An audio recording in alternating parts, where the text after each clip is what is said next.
नमस्कार दोस्तों, progressive online education hub में आपका स्वागत है। मैं हूं नंद किशोर। जैसा कि आपको पता है कि हम इंडियन हिस्ट्री में जो है देख रहे थे प्रागैतिहासिक काल।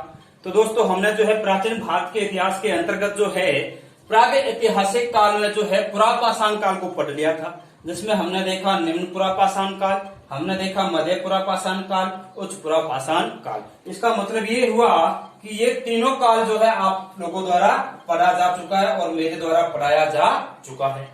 तो आप उनको पढ़ना क्या है कि हमें पढ़ना है, वो पढ़ना है मध्य पाषाण काल। क्या पढ़ना है? मध्य पाषाण काल। तो दोस्तों देखिए, ऐसा है, मध्य पाषाण काल का जो कालक्रम है आपके सामने, वो करीब करीब जो है 10,000 बीसी से लेके 8,000 बीसी तक है। कब से कब तक है? 10,000 बीसी से 8,000। ये एक माना हुआ कालक्रम है जो आपको ध्यान में रखना है थोड़ा बहुत भी। बाकी क्या है इसके बारे में वो हम देखते हैं। अब देखिए मध्य पाषाण काल में और इसमें क्या फर्क होता है, देखते जाइए। जैसा कि हमने देखा कि निम्न पुरापाषाण काल और मध्य पुरापाषाण काल में क्या होता है? हिमयुग होता है। क्या होता है? हिमयुग। तो जो है उच्च पुरापाषाण काल आते आते हिमयुग का जो है क्या होता है? हिम पिघलना शुरू होता है, तापमान में वृद्धि होती है और तापमान में वृद्धि होने से जलवायु दशाएं क्या हो जाएगी? परिवर्तित हो जाएगी। क्या हो जाएगी? परिवर्तित। इस परिवर्तित जलवायु दशाओं में, इस परिवर्तित पारिस्थितिकी तंत्र में जो है कई प्रकार के जीव जंतुओं का और पादपों का जो है क्या होता है? उत्पत्ति होती है। और जो जीव जंतु पादप होते हैं उसमें कई प्रकार के जीव जंतु जो है छोटे छोटे होते हैं, तो उनके शिकार के लिए विशेष हथियार या उपकरण की आवश्यकता महसूस हुई मानव को। तो मध्य पाषाण काल आते आते मानव ने जो है क्या किया? उस मानव ने जो है यहाँ पे जो है छोटे छोटे हथियारों का प्रयोग किया। कैसे हथियारों का? छोटे छोटे हथियार या उपकरणों का प्रयोग किया, जो दिखने में भी सुंदर थे और सुडौल और जो है इस तरह से छोटे छोटे हथियार होते थे। तो उन छोटे हथियारों का प्रयोग जो करता है, तो इसलिए हम इस काल को जो है माइक्रोलिथ काल कहते हैं। क्या कहते हैं? माइक्रोलिथ काल या एज। इस काल को आप क्या कहते हैं? माइक्रोलिथ काल कहते हैं। ये तो हुई इस काल की बात। क्या हुई कि छोटे छोटे हथियारों का प्रयोग करता था, इसलिए हम जो इस काल को क्या कहते थे? माइक्रोलिथ काल कहते थे। अब इस काल का भारत में जनक कौन है? तो दोस्तों इस काल का भारत में जो है जनक बोले तो मेरा कहने का मतलब यहां से ये है कि मध्य पाषाण काल के उपकरण भारत में सर्वप्रथम किसने खोजे? ऐसा कौन सा पुरातत्वविद था जिसने भारत में सबसे पहले मध्य पाषाणी उपकरण खोज निकाले? तो एक एक पुरातत्वविद हुए हैं C.L. कलाइल। क्या नाम है? C.L. कलाइल। इस कलाइल महोदय ने जो है विंध्यन पर्वत क्षेत्र में, कहां पे? विंध्यन पर्वत क्षेत्र में लघु पाषाणिक उपकरण खोज निकाले। लघु पाषाण उपकरण जो है, पाषाण उपकरण खोजे या खोज। तो आपको पूछे कि भारत में मध्य पाषाण कालीन उपकरणों का जनक कौन है या सबसे पहले किसने खोजा भारत में मध्य पाषाण कालीन जो है काल की खोज किसने की? तो वो कौन था? C.L. कलाइल था, जिसने विंध्यन पर्वत क्षेत्र में लघु पाषाणिक उपकरण जो है खोजे निकाले। ठीक है, इस चीज का ध्यान रखना। चलो जी, ये लघु पाषाणिक उपकरण, जैसा कि आपको नाम से पता चल रहा लघु है ना, लघु यानी छोटा। तो माइक्रो का मीन भी क्या होता है? छोटा ही होता है ना। तो माइक्रोलिथ याद हम इसलिए कहते हैं, माइक्रोलिथ काल हम इसलिए कहते हैं क्योंकि इस काल में जो उपकरण मानव प्रयोग में लेता था वो कैसे थे? छोटे छोटे उपकरण थे। दूसरी चीज क्या ध्यान में रखनी है आपको कि जो है मध्य पाषाण काल के अंदर जो है मानव ने जो है, आपको सबसे बड़ी चीज ध्यान में रखनी वो है कि हिमयुग नहीं है। मानव इस काल में जो है कैसा है? एक जो है जलवायु के दौर के संक्रमण दौर से गुजर रहा है ना, इस चीज का ध्यान रखना। तो यहाँ पे जो है ये चीज ध्यान में रखनी। दूसरी चीज जो है इस काल में मानव ने जो है क्या करना शुरू किया? तो इस काल में मानव ने जो है पशुपालन शुरू किया। मानव द्वारा क्या करना शुरू किया जाता है? पशुपालन। पशुपालन की शुरुआत किसकी शुरुआत होती है? पशुपालन की शुरुआत होती है। कौन से काल में होती है पशुपालन की शुरुआत? पशुपालन की शुरुआत होती है आपके जो है मध्य पाषाण काल में। यहाँ से बहुत बार क्वेश्चन पूछा गया है। और पशुपालन के हमें प्राचीनतम साक्ष्य कहाँ से मिलते हैं? तो दो जगह से मिलते हैं। एक तो जो है बागोर, कहाँ से मिलते हैं? बागोर भीलवाड़ा के अंदर पड़ता है। बागोर कहाँ पड़ता है? भीलवाड़ा राजस्थान, है ना, बागोर भीलवाड़ा राजस्थान। और एक आदमगढ़, कहाँ पे? आदमगढ़, जो कहाँ पे है? MP में है। जो कहाँ पे है? MP में है। तो आदमगढ़ कहाँ पे पड़ता है? MP में पड़ता है। तो आदमगढ़ में और जो है बागोर में जो है क्या मिलते हैं हमें दो जगह से जो है प्राचीनतम पशुपालन के साक्ष्य मिलते हैं, यानी कि ये प्राचीनतम पशुपालन के है। मानव ने सर्वप्रथम पशुपालन करना कहाँ शुरू किया? मध्य पाषाण काल में। इसका मतलब क्या हुआ? इसका मतलब ये हुआ कि पहले मानव जो है खाद्य संग्राहक के था, तो खाद्य संग्राहक तो यहाँ भी है मानव, यहाँ भी मानव कैसा है? खाद्य संग्राहक के। ध्यान रखना, उत्पादक नहीं है अभी तक मानव खाद्य का केवल क्या है? यहाँ पे संग्राहक है। वो पीछे भी हमने देखा कि खाद्य संग्राहक ही था, यहाँ भी इन काल पुरापाषाण काल में भी। तो फिर जो है पहले पशुओं का शिकार करता था और अब क्या करना शुरू कर दिया? उसने पालना शुरू कर दिया है। अभी भी ये इस चीज में नहीं समझ रहा है कि जो है दूध निकाला जा सकता है, मांस जो है उत्पादन किया जा सकता है, मांस का बेचा जा सकता है। उत्पादन तो खैर करता ही होगा, क्योंकि खाने का जो है खाद्य संग्राहकता प्रमुख जो है खाने के रूप में जो मांस और जो है कंदमूल फली हुआ करते इस काल में भी। दूसरी चीज जो है मानव थोड़ा बहुत यहाँ पर जो है आप देखेंगे कि समूह बनाकर रहना सीख लेता है। क्या करना? समूह बनाकर। अब मानव जो है ऐसा नहीं है कि अकेला यायावरी जीवन जी रहा है, गुफाओं में घूम रहा है, नहीं। यहाँ मानव कैसा हो जाएगा? समूह बनाकर रहना सीख लेगा। इस चीज का ध्यान रखना। चलो, अब दूसरी चीज ये होती है कि मध्य पाषाण काल के अंदर जो है हमने देखा यहाँ पुरापाषाण काल में कई प्रकार के जो है पत्थरों से ये लोग हथियार बनाते हैं। यहाँ पर भी वो सेम पत्थर प्रयोग में लेगा, हथियार बनाएगा, लेकिन यहाँ हथियारों का ढंग बदल जाएगा। यहाँ कई प्रकार के जो है हथियार वो प्रयोग में लेगा। तो यहाँ पर मेजर या मोटे तौर पे जो उपकरण प्रयोग में लेता है मानव, क्या लेता है? उपकरण। तो मैं आपकी जो है पुरापाषाण इधर वाला चार्ट आपको समझ में आ गया होगा, मुझे उम्मीद है। मैं मिटा देता हूँ ताकि मुझे जगह मिले लिखने के लिए। तो देखते हैं अपन की जो है इस काल में मानव के द्वारा जो उपकरण प्रयोग में लिए जाते थे वो कौन कौन से थे। तो अपन प्रागैतिहासिक काल के अंदर मध्य पाषाण काल पढ़ रहे हैं। अब मैं आपको दिखा रहा हूं यहाँ के लोगों के जो है उपकरण। क्या दिखा रहा हूं? उपकरण या हथियार जो होते थे वो किस टाइप के होते थे, औजार किस टाइप के होते थे। तो दोस्तों यहाँ जो औजार है वो 3 प्रकार के होते थे। कितने प्रकार के? 3 प्रकार के। एक तो त्रिभुज औजार होते थे। कैसे होते थे? त्रिभुज। एक जो है नवचंद्राकार होते थे। कैसे होते थे? नवचंद्राकार। अर्धचंद्राकार भी होते थे वैसे। और जो है समलंब प्रकार के। तो ये 3 प्रकार के औजार जो है मानव क्या लेता था? प्रयोग में लेता था। इस चीज का ध्यान रखना। अब दोस्तों बात ये आती है कि इस प्रकार के औजार वो प्रयोग में क्यों लेता था, तो हम उसकी बात करते हैं। अब देखिए मानव ने जो है त्रिभुज जैसे औजार प्रयोग में लिए। तो देखिए सबसे पहले समझने की कोशिश कीजिए कि ऐसा क्यों था। छोटे छोटे उपकरण होते जैसा कि मैंने आपको बताया, और ये त्रिभुज के आकार के होते थे। 3 तरह से इसकी त्रिकोण तीखी कोने निकले होते थे। इसका मतलब यह था कि यहाँ से ये फेंक के मारता था और जो है जानवर पे लगते ही जानवर का कोई न कोई कोना जाके तो जानवर को हिट करेगा, है ना।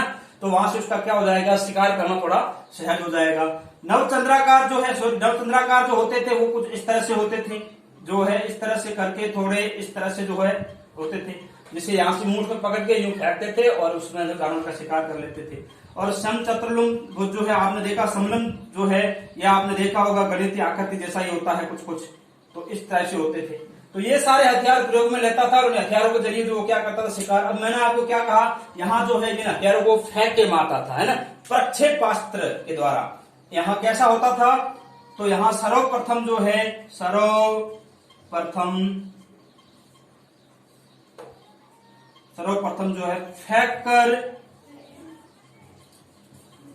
मारे जाने वाले हथियारों का क्या किया मानव ने? हथियारों का प्रयोग किया, है ना।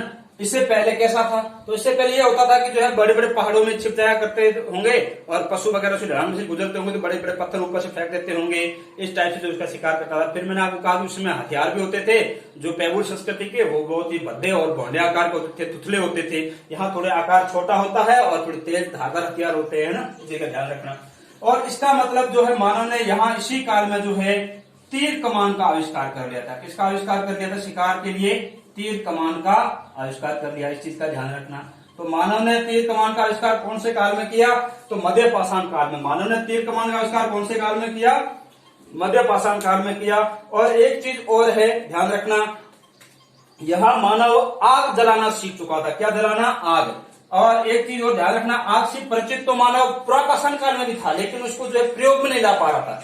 तो यहां से उसने जो है आग जलाना सीख लिया था। क्या करना सीख लिया था? जलाना। क्या? आग जलाना सीख लिया था। यहां से इसने आग जलाना सीख लिया था। इस चीज का ध्यान रखना।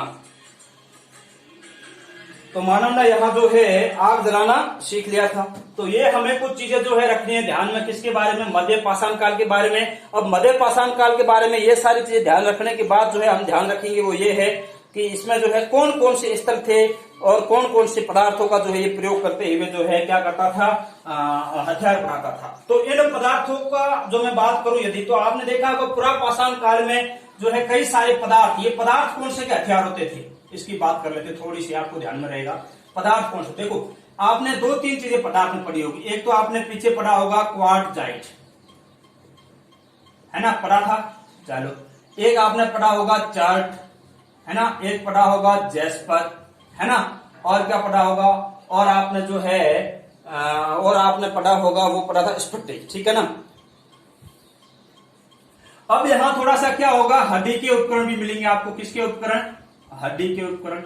कैल्सिडोनी के जो है उपकरण मिलेंगे, और किसके मिलेंगे, और सींगों के उपकरण मिलेंगे, है ना। इस तरह से जो है और उपकरण भी बनाते थे ये लोग इसके साथ। और जो इसके साथ एक और चीज मिलती है वो है कार्नेलियन, कार्नेलियन। तो इस टाइप से कई सारे पदार्थों या पत्थरों के जो है उपयोग करते थे। सींग और हड्डियों का भी अब जो है प्रयोग बढ़ने लग गया था यहाँ हथियार निर्माण में, चीजें ध्यान रखना। अब मेन मुद्दा यह है कि यहाँ जैसे जो है कौन कौन से स्थल है जहां से हमें जो है इस प्रकार के हथियारों के क्या मिलते हैं, साक्ष्य मिलते हैं। तो हम बात करते हैं स्थलों की, और इन स्थलों में हम ये देखेंगे कि किस प्रकार जो है मानव ने प्रमुख स्थान में, यही लिख रहा हूं, ध्यान रखना इस चीज का।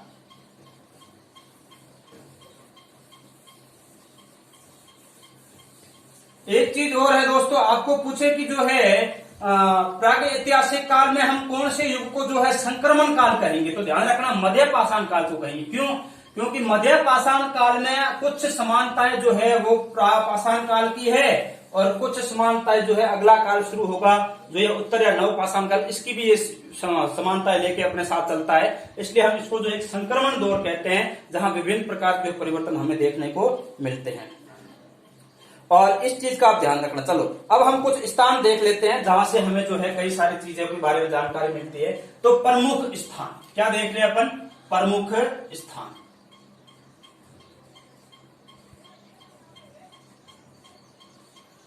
एक तो मैंने आपको बताया पहला वो है बागोर।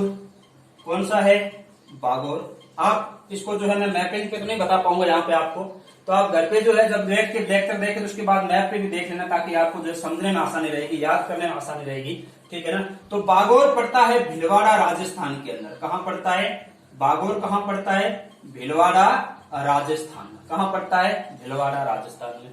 अब इस बागोर में हमें क्या मिलता है, तो बागोर में हमें जो है प्राचीनतम पशुपालन के साक्ष्य मिलते हैं। क्या मिलते हैं, प्राचीनतम पशुपालन के साक्ष्य। इस बागोर से आपको क्या मिलेगा, आपको इस बागोर से प्राचीनतम पशुपालन के क्या मिलेंगे, साक्ष्य मिलेंगे। ऐसा का ऐसा और राजस्थान में एक स्थल है जिसका नाम है सांभर। क्या नाम है, सांभर। और ये सांभर जो है जयपुर में पड़ता है। कहाँ पड़ता है, जयपुर में। और ये भी कहाँ है आपका, राजस्थान है। सांभर कहाँ पड़ता है, जयपुर। और यहाँ भी ये भी कहाँ है, राजस्थान में है। तो सांभर से जो है आपको मिलेगा वो मिलेगा प्राचीनतम वनस्पति के साक्ष्य। प्राचीनतम वनस्पति के साक्ष्य आपको मिलेंगे। वो कहां से मिलेंगे, वो मिलेंगे आपके जो है सांभर जयपुर से मिलेंगे। कहां से मिलेंगे, सांभर जयपुर से। एक पड़ता है आपका आदमगढ़ एमपी। आदमगढ़ कौन सा है, आदमगढ़। और ये कहां पे पड़ता है, एमपी में होशंगाबाद जिले के आसपास मेरे ख्याल से ये। और यहां पे हमें जो है मिलेगा वो क्या मिलेगा, प्राचीनतम जो है पशुपालन के साक्ष्य। पशुपालन के साक्ष्य, इस चीज का आप ध्यान रखना, है ना। प्राचीनतम पशुपालन के साक्ष्य मिलते हैं, वो कहां से मिलेंगे, वो आपके जो है कहां से मिलेंगे, आपको आदमगढ़ एमपी से मिलेंगे। और क्या क्या है इसके बारे में, तो हम और स्थल कौन कौन से वो देख लेते हैं। एक बहुत ही फेमस स्थल है यूपी के अंदर, सराय नहार, महगरा, और जो है आपका जो है ये सारे स्थल भी है। कुछ नवपाषाणिक है, इसमें से कुछ विशेषता लिए हुए वो लिए हुए आपके जो है मध्य पाषाण काल की। तो हम देखते हैं सराय नहार के बारे में। अब हम देखते हैं सराय नहार। तो ये सराय नहर जो है ये पड़ता है यूपी में। कहाँ पड़ता है? यूपी में। यहां से हमें एक कब्र में जो है कई 37 नर कंकाल मिले हैं। कितने नर कंकाल मिले हैं? 37 नर कंकाल मिले हैं। और कितने नर कंकाल मिले हैं? 37 नर कंकाल, जिसमें से एक कब्र में 4 नर कंकाल एक साथ दफनाए हुए। एक कब्र में कितने नर कंकाल है? 4 नर कंकाल जो है, 4 नर कंकाल एक साथ दफनाए हुए। क्या है भैया? एक साथ दफनाए गए हैं। इस चीज का ध्यान रखना। यानी कि जो सराय नहर यूपी में पड़ता है वहां पे हमें जो है क्या मिलते हैं? वो जो है आपके 37 नर कंकाल मिलते हैं, जिसमें से एक कब्र में कितने नर कंकाल है? 4। कितने हैं? 4। एक साथ 4 नर कंकालों के आपसे पूछे क्वेश्चन तो आपको पता होना चाहिए ये कहाँ पे है। ये आपके जो है सराय नहर में है। और ये नर कंकाल जितने भी है ये एक अंडाकार कब्र में है। कैसी कब्र है? अंडाकार कब्र है। इस चीज का ध्यान रखना। कैसी कब्र है? अंडाकार। और इनका पूर्व में जो है पैर होते थे और पश्चिम में क्या होता था? सिर होता था। सिर किस तरफ होता था? वेस्ट में इनका जो है सिर होता था और ईस्ट में जो है इनका क्या होता थे? पैर होते थे। इस चीज का ध्यान रखना। ये हमें कहा मिलते हैं? ये हमें मिलते हैं जो है ये मिलते हैं आपके सराय नहर से। इसके अलावा क्या मिलता है सराय नहर में? इसके अलावा सराय नहर में जो है गर्तावास मिलते हैं। क्या मिलते हैं? गर्तावास मिलते हैं। यानी कि गर्तावास यानी गड्ढा है ना, गड्ढे जो बने हुए चारों ओर गुफाओं टाइप ऊपर से जो ढक्के इस तरह से जो है बनाए गए आवास मिलते हैं। गर्तावास नवपाषाण काल में भी मिलेंगे, हम आगे देखेंगे। और इसके अलावा एक घर में जो है हमें क्या मिलते हैं? 8 चूल्हे मिलते हैं। क्या मिलते हैं? 8 चूल्हे। इसे हमें जो है संयुक्त परिवार की जानकारी मिलती है। किसकी जानकारी मिलती है? संयुक्त परिवार की। इस चीज का भी आप ध्यान रखना।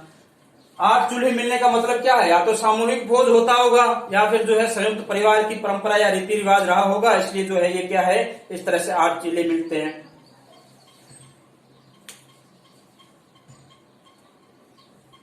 और अगला जो है आपका महदहा। महदहा कौन सा है? महदहा। इधर लिख लेते हैं। चलो, ये सराय नहर यूपी वाला इधर हो गया। एपी। महदहा भी कहां पड़ता है? यूपी में पड़ता है। तो महदहा में क्या है वो हम देख लेते हैं थोड़ा सा।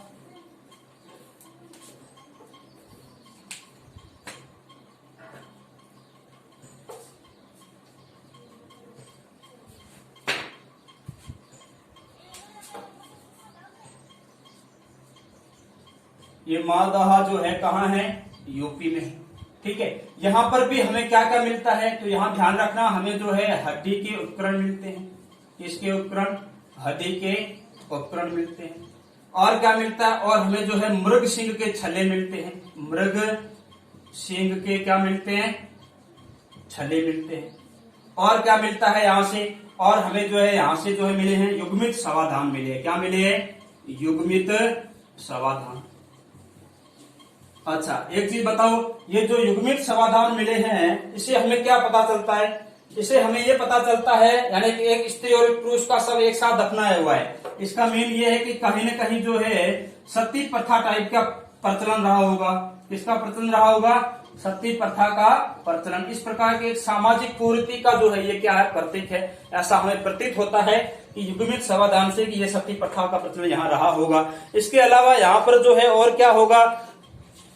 स्तंभ और गर्ता आवास यहाँ पर भी मिले हैं। तो ये कोई बड़ी चीज है नहीं। गर्ता आवास तो वहां की परंपरा रही पूरी मध्य पाषाण काल और नवपाषाण काल में। तो हमें ये ध्यान रखना है स्तंभ युक्त जो है क्या मिले हैं? गर्ता आवास मिले हैं। ये चीजें ध्यान रखनी। ये किसमें ध्यान रखनी है आपको? महदहा में ध्यान में रखनी है। किसमें रखनी है? महदहा में। इस चीज का ध्यान रखना।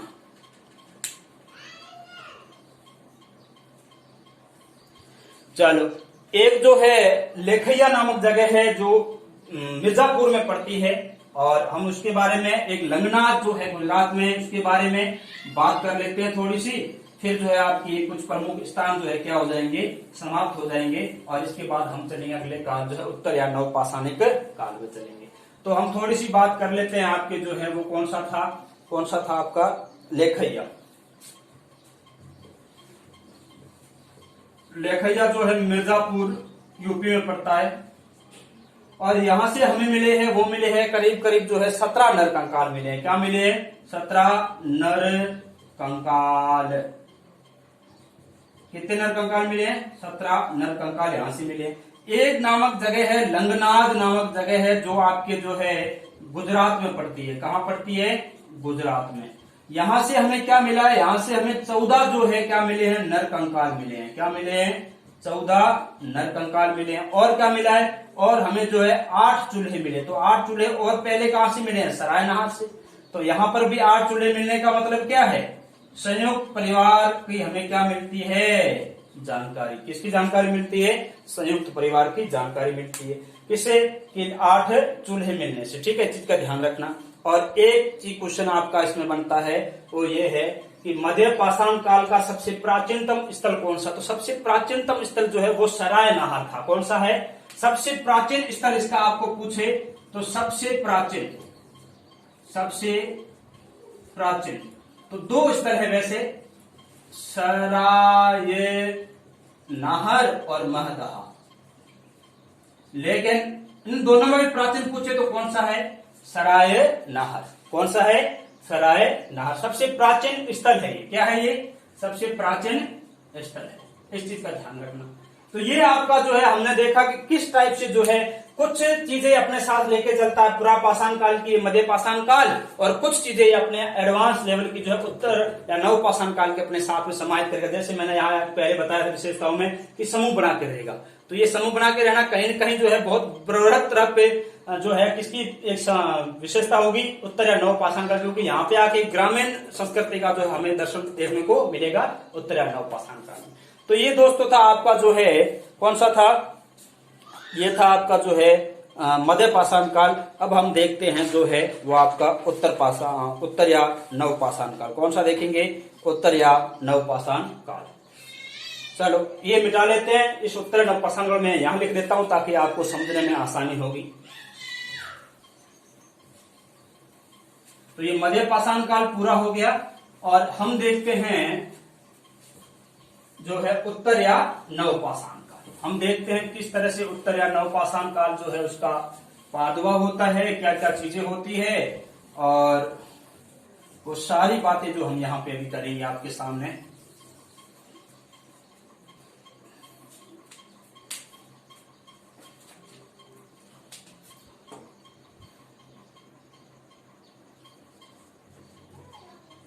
उत्तर या नव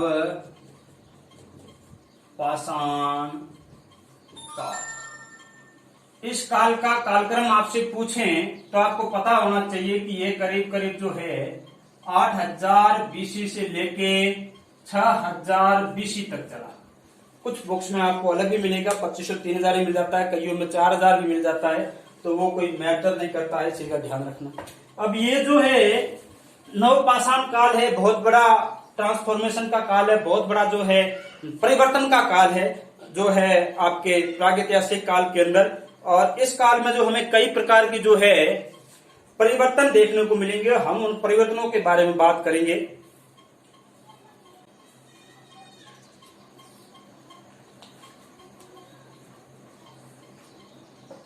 तो हम उस परिवर्तनों के बारे में बात करेंगे, किस प्रकार मानव समाज ने विकास किया और विकास के आयामों को छूता हुआ वर्तमान के नगरीय जो है परिवर्तनों में पहुंच गया, यानी कि नगरीय दौर में पहुंच गया। ये सारी बातें जो है हम इस इतिहास में ही करेंगे, यही से सीखेंगे किस प्रकार जो है सभ्यताएं बनी, बसी और उजड़ी, फिर किस प्रकार सभ्यताओं का जो है उन्नत अवस्था में पहुंची और नगरीय सभ्यताओं का एक रूप लिया।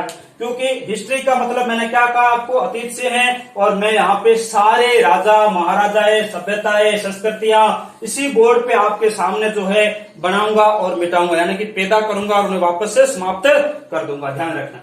तो उत्तर या नव पाषाण काल की मैं बात करूं तो ये जो है आपका नव पाषाण शब्द जो है ये सबसे पहले शब्द दिया था सर जॉन लुबाक ने। किसने दिया था?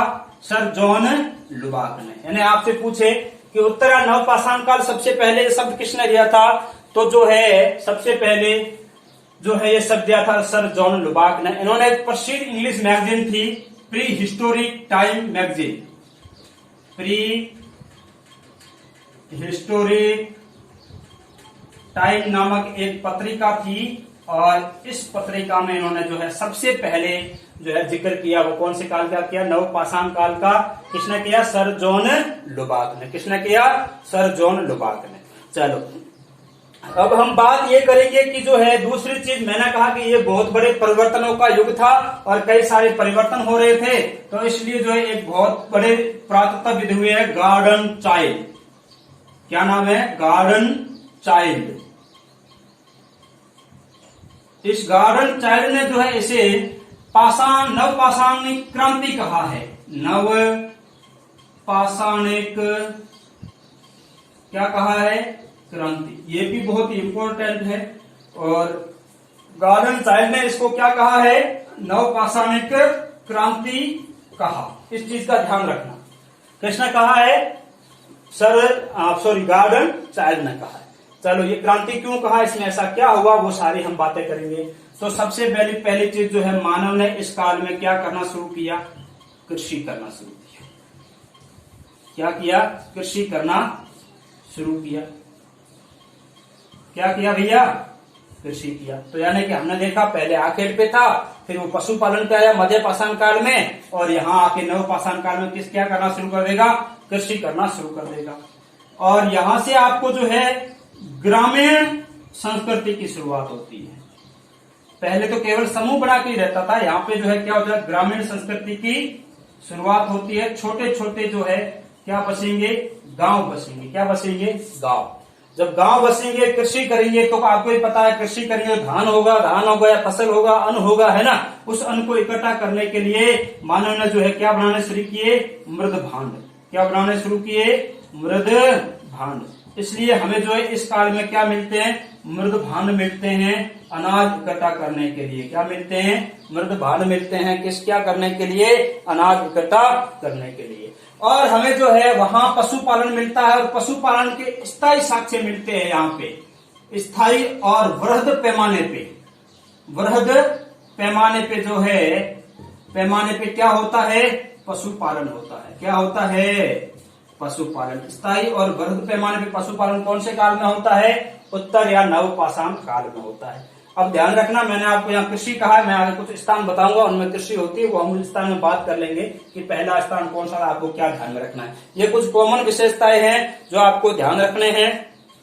और आपको और क्या ध्यान रखना है? अब जो है हथियार जो होंगे वो पॉलिशदार होंगे। कैसे हथियार होंगे?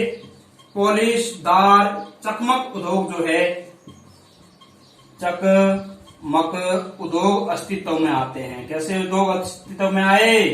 पॉलिशदार चकमक उद्योग अस्तित्व में आए। क्यों? ऐसा क्यों? देखो, मानव ने जो है विकास कर लिया था। क्या कर लिया था? विकास। उसमें समझ आ गई थी, उसमें समझ और एक सभ्यता आ गई थी, है ना।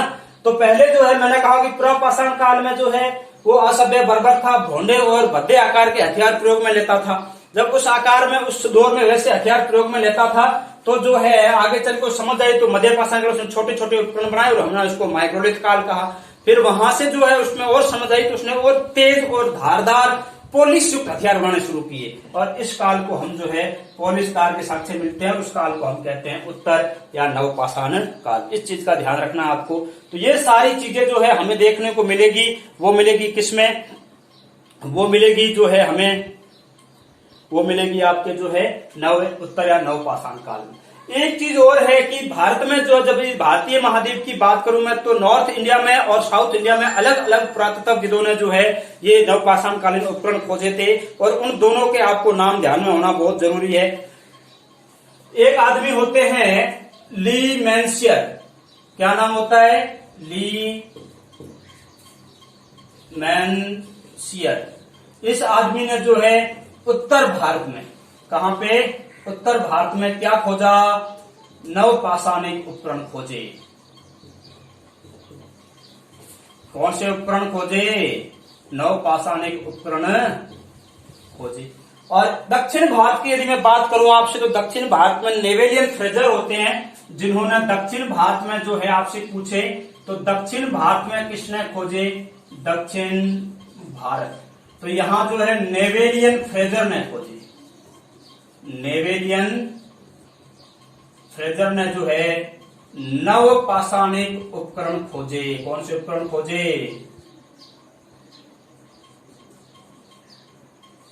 नवपाषाणिक उपकरण खोजे। किसने खोजे? दक्षिण भारत में नेवेलियन फ्रेजर ने। ये आपको दो फैक्ट याद रखने हैं। तो ये सारे कुछ कॉमन विशेषताएं थी आपके जो है, वो थी आपके जो है किसकी थी, आपके जो है नवपाषाणी काल की थी। अब मैं आपको जो है नवपाषाण काल के कुछ प्रमुख स्थल बता देता हूं जहां से आपके अक्सर क्वेश्चन पढ़ते हैं, और एक दो क्वेश्चन तो अमूमन पूछा ही जाता है यहाँ से। बहुत ही इंपॉर्टेंट है ये अपने आप में नवपाषाण काल। और नवपाषाण काल को जो है इस तरह के जो है ट्रांसफॉर्मेशन हुए, इस तरह के बदलाव हुए, जो परिवर्तन हुए, उन सब चीजों के लिए जो है हमने क्या कहा है, नवपाषाणिक क्रांति कहा है। और ये क्रांति की संज्ञा किसने दी थी, गॉर्डन चाइल्ड ने दी थी। ठीक है ना, इस चीज का ध्यान रखना। तो नवपाषाणिक प्रमुख स्थल की बात कर लेते हैं आपसे। प्रमुख स्थल देखिए, एक प्रकार से नवपाषाणी काल, आप प्राग हड़प्पा के क्षेत्र कई सारे हैं, उनको भी साथ में लेके चलेगा। तो ये सारी चीजें आपको ध्यान में होना जरूरी है।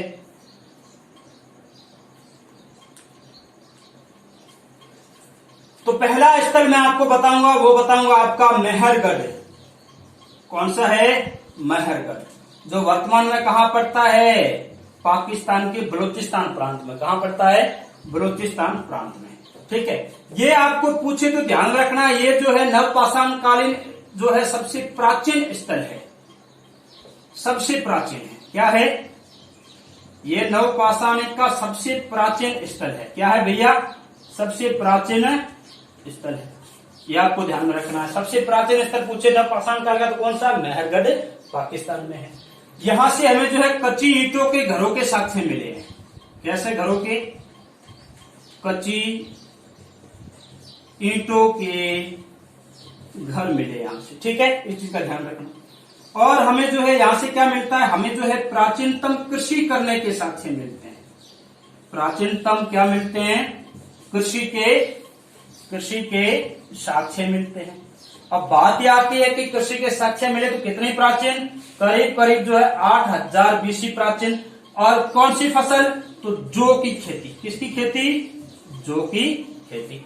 अब दोस्तों बात ये आती है कि क्या ये इसमें जो है क्वेश्चन सिर्फ इतना सीधा सीधा पूछेगा आपसे कि प्राचीनतम कृषि के साक्ष्य, तो जो है इसमें ऑप्शन यदि मेहरगढ़ है तो फिर मेहरगढ़ होना ही होना है। ठीक है, ध्यान रखना है। लेकिन कई बार जो है ये ऐसे ना पूछ के ये पूछ ले कि भारतीय उपमहाद्वीप में जो है प्राचीनतम कृषि के साक्ष्य कहाँ मिले, तब भी आपका जो है ऑप्शन क्या होगा, मेहरगढ़, क्योंकि उपमहाद्वीप में भारत पाकिस्तान सारे आ गए। कई बार पूछ लेते हैं कि भारत का प्राचीनतम साक्ष्य जहां कृषि के साक्ष्य मिले, तो वो आपको ध्यान में रखना, वो अगला है कोल्डी हवा। कौन सा है, कोल्डी हवा। तो यहां ध्यान रखना, ये तो सिर्फ भारतीय उपमहाद्वीप की बात मैं कर रहा हूं, भारत से बाहर भी है ना, जो भारतीय उपमहाद्वीप, भारत, पाकिस्तान, नेपाल, बांग्लादेश वगैरह सारे मिलके। ठीक है, लेकिन मैं यदि बात करूं, दूसरा स्थान है आपका, वो है कोल्डी हवा। कौन सा है, कोल्डी हवा। और ये स्थल कहाँ है, यूपी में है। कहाँ है, यूपी में है। अब कोल्डी हवा में जो है हमें साक्ष्य मिलते हैं, वो मिलते हैं धान की खेती के। धान बोले तो चावल की खेती की। किसके, चावल की खेती हुई। और ये कितनी प्राचीन है, 6000 बीसी प्राचीन चावल की खेती के हमें साक्ष्य मिलते हैं। हालांकि मेहरगढ़ में केवल जो तो एक पहली फसल थी, इसके अलावा अंगूर है, गेहूं है, सारा कुछ पैदा होता था यहाँ पे। चलो, धान या चावल की खेती के प्राचीन साक्ष्य भारत में कहाँ मिलते हैं, कोल्डी हवा में। ये भारत में चावल के पहले साक्ष्य, ध्यान रखना। और आपको पूछे कि भारत में प्राचीनतम कृषि के साक्ष्य कहाँ मिलते हैं, तो मेहरगढ़ ऑप्शन में नहीं है। तो भारत में वैसे भी मेहरगढ़ नहीं है ना, वो होगा तो फिर महाद्वीप का क्वेश्चन देगा आपको। केवल भारत का पूछे और ऑप्शन में कोल्डी हवा दिया हुआ, तो आपको कोल्डी हवा क्या होगा, सही होगा। हालांकि एक और नई खोज हुई, लहुरा देव नाम की एक जगह और है, जिसमें और भी प्राचीनतम साक्ष्य मिले। कुछ दिनों बाद शायद में भी आपके जो है एग्जाम्स में या बुक्स में वो पैटर्न आना शुरू हो जाए। वो प्रिंट हो गया तो फिर वो आना शुरू हो जाएगा, तो वो भी ध्यान में रखना है आपको। चलो, फिलहाल तो आपको ये ध्यान में रखना है कि कोल्डी हवा यूपी में जो है, यहाँ पे हमें क्या मिलते हैं, प्राचीनतम जो है साक्ष्य मिलते हैं। अच्छा, एक क्वेश्चन और पूछते हैं आपसे कि जो है बलूचिस्तान के लिए धान की कटोरी कौन सी थी, बलूचिस्तान की धान की कटोरी, बलूचिस्तान की धान की या अन्न की कटोरी, तो वो कौन सी थी, मेहरगढ़। वो कौन सी थी, मेहरगढ़। ये एक फैक्चुअल क्वेश्चन है, पूछते हैं कि बलूचिस्तान की धान की कटोरी, तो मेहरगढ़ था। चलो, कोल्डी हवा यूपी में आपको दो चीजें ध्यान में रखनी है, धान या चावल की खेती के बारे में पूछे कितने प्राचीन, 6000 वर्ष प्राचीन है। और एक चीज और ध्यान रखने की, भारत में जो है पहला साक्ष्य मिलता है इतनी प्राचीन कृषि का, वो कौन सा आपका, वो आपका जो है कोल्डी हवा है। कौन सा है, कोल्डी हवा है। एक चीज और है, 2-3 चीजें और आपको ध्यान में रखनी है, वो क्या क्या है। एक जगह मिलती है आपकी जो है, एक जगह मिलती है आपकी, वो है बुर्ज होम, बुर्ज होम। और ये है जे एंड के। कहां पे है? जे एंड के। यहां हमें क्या मिले हैं? यहां हमें जो है गर्ता आवास मिले हैं। क्या मिले हैं? गर्ता आवास मिले हैं। इस चीज का ध्यान रखना। और क्या मिला है? और हमें जो है यहाँ मानव कंकाल के साथ, किसके साथ? मानव कंकाल के साथ किसके कंकाल मिले हैं? कुत्ते के शव को दफनाया जाता था, कुत्ते के शव को दफनाया गया, या कुत्ते का, मानव के शव के साथ कुत्ते का शव मिला है। मानव शव के साथ साथ कुत्ते के शव दफनाए होने के साथ से कहां से मिले हैं? ब्रज होम मिले, जो कहां पे पड़ता है? जम्मू कश्मीर में। और ये ब्रज होम का शाब्दिक अर्थ होता है जन्म स्थान। क्या होता है? जन्म स्थान। चलो एक चीज और है यहाँ पे, और वो है आपका फेमस इसलिए है गुफ करार, वो भी जम्मू कश्मीर में है। कहां पे है? जम्मू कश्मीर में। यहाँ पर जो हमें अंडाकार जो है गर्ता आवास मिले हैं। कैसे मिले हैं? गर्ता आवास मिले यहां से। और ये है गुफ कराल। कौन सा क्षेत्र है? गुफ कराल, जो कहां पड़ता है? जे एंड के में। यहां से भी हमें क्या मिलते हैं? गर्ता आवास मिलते हैं। और कैसे हैं? अंडाकार। कैसे हैं? अंडाकार। ये दो चीजें आपको ध्यान में रखनी है इसके बारे में। इसके अलावा जो है दो चार चीजें और है। चौपानी मांडो है, जहां से प्राचीन मृदबांड वगैरह के साक्ष्य मिलते हैं। एक ही लाइन में है, ज्यादा है नहीं। चौपानी मांडो यूपी में पड़ता है, ध्यान रखना। चौपानी मांडो, और ये पड़ता है यूपी में। यहां हमें क्या मिलते हैं? प्राचीनतम, एक एक लाइन है, ध्यान रखना। प्राचीनतम मृदभांड के साक्ष्य, मृदभांड के साक्ष्य। दूसरा क्या है? दूसरा जो है महगरा है, महगरा। ये भी कहां है? यूपी में है। यहां से हमें प्राचीनतम गौशाला के साक्ष्य मिलते हैं। यानी नव का पाषाणिक कौन सा स्थल है जहां प्राचीनतम गौशाला के साक्ष्य मिलते हैं? प्राचीनतम जो है क्या मिलते हैं? गौशाला के साक्ष्य। क्या मिलते हैं? प्राचीनतम गौशाला के साक्ष्य। वो आपके कहां से मिलते हैं? आपके महगरा से मिलते हैं। एक चीज और आपको ध्यान में रखनी है, कई बार पूछ लेते हैं, तो आपको ध्यान में या नॉलेज में होना बहुत जरूरी है। एक दो चीजें और वो चीजें क्या है? वो चीजें जो है, वो चीजें हैं आपकी, मैं आपको अभी बता देता हूं। वो चीज है आपकी जो है चिराद। कौन सी जगह है? चिराद। ये पड़ती है बिहार में। कहां मिलती है? बिहार में। और यहां से हमें किसके साक्ष्य मिलते हैं? यहां से हमें जो है हड्डियों के उपकरण मिले हैं। किसके उपकरण? हड्डियों के उपकरण। अब आपसे क्वेश्चन भी पूछ सकते हैं कि हड्डियों के उपकरण नवपाषाणी कौन से स्तर से मिले हैं? तो चिराग से मिले हैं। और आपके जो आपने पढ़ा था अभी जो है गुफ कराल, यहां से भी हड्डियों के क्या मिलते हैं? उपकरणों के साक्ष्य मिलते हैं। गुफ कराल से भी मिलते हैं, तो ध्यान में रखना, आपको इस चीज की ध्यान रखना। और एक चीज जो है, दक्षिण भारत की सबसे पहली फसल जो ली गई थी नवपाषाण काल में, वो रागी थी। दक्षिण भारत में सबसे पहली फसल कौन सी थी? पहली फसल वो रागी थी। कौन सी थी? रागी। एक चीज और पूछते हैं कि जो है दक्षिण भारत में भी कई स्थल है जहां से जो है पहले क्या होता था? जंगलों को जला के उस राख के ढेरों को जो फैला के वहां से जो है फसलें ली जाती थी। तो राख के टीले मिलते हैं नवपाषाण स्थल में। क्या मिलते हैं? राख के टीले। तो दक्षिण भारत में राख के टीले 3 जगह से मिलते हैं। दक्षिण भारत में जो है, दक्षिण भारत में राख के टीले, राख के टीले क्या मिलते हैं? दक्षिण भारत में, दक्षिण भारत में जो है राख क्या मिलते हैं? टीले मिलते हैं। और वो 3 प्रमुख स्थल है, कुछ आंध्र प्रदेश में, कुछ कर्नाटक में, तमिलनाडु में है। और उन तीनों को मैं बात आपसे कर लूं। और उतनूर है एक, तो उतनूर प्लस कूपगन, और एक स्थल और है, उसका नाम है कोडकम। कौन सा है? कोडकम। तो ये 3 स्थल ऐसे हैं नवपाषाणिक जहां पे जो है राख के टीले मिले हैं, और वहां से जो है राख के जरिए जो है जला के राख को फैला के फसलें ली जाती थी। तो इस तरह से जो है आप देखेंगे तो जो है नवपाषाण काल के ये कुछ प्रमुख स्थल थे। और नवपाषाण काल की हमने बात की, तो हमने आज क्या पढ़ा? हमने आज पढ़ा मध्य पाषाण काल और जो है नव या उत्तर पाषाण काल। तो अब आपका प्राग ऐतिहासिक काल पूरा हो गया। क्या पूरा हो गया? प्राग ऐतिहासिक काल। तो दोस्तों इस तरह से जो है ये टॉपिक हो गया आपके। अब आगे आप पढ़ेंगे वो पढ़ेंगे आधे ऐतिहासिक काल में हम जो है सिंधु घाटी सभ्यता, और हम देखेंगे वो देखेंगे आपकी जो है वैदिक सभ्यता। क्या देखेंगे? वैदिक सभ्यता। हम बात करेंगे उस सभ्यता की आगे जाके, लेकिन फिलहाल आपको ध्यान में ये रखना है कि यहाँ जो है मैं वीडियो जो आपकी बना रहा हूँ बड़ी मशक्कत से बना रहा हूँ। आप देख रहे हैं कि मैं पसीने से तरबतर हो गया हूं, क्योंकि यहाँ पे अभी जो है लाइट चली गई है, लाइट की कटौती चल रही है। दूसरी चीज ये है कि काफी पिछले कुछ दिनों से बारिश का दौर चल रहा है, आंधी तूफान की वजह से भी जो है लाइट में कटौती हो जाती है, और लाइट नहीं होने की वजह से मैं पसीने से भीग सा जाता हूं। तो आप प्लीज करके जो है इतना रहम मुझ पे भी कीजिए कि इसको अधिक से अधिक लाइक करें, आप शेयर करें, सब्सक्राइब करें, और जो है अधिक से अधिक दोस्तों तक फैलाएं। और जो है मैं आगे भी इस तरह के आपके सामने वीडियो लेके आता रहूंगा। तो धन्यवाद दोस्तों।